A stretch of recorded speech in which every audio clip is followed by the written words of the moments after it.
Hey you, and welcome to this video where I will help you out how to send something anonymous in a group chat. And this is very simple. Alright, first go right in the bottom to menu, then from there tap on groups, and from here tap on the group where you want to send a message in.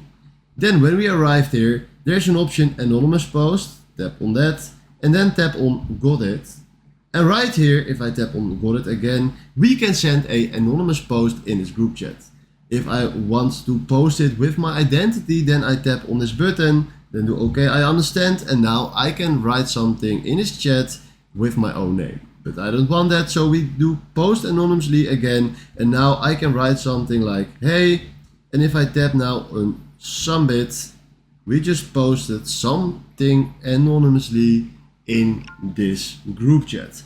Alright, and when you just created an account, then this option is not available and you need to wait until this option will pop up.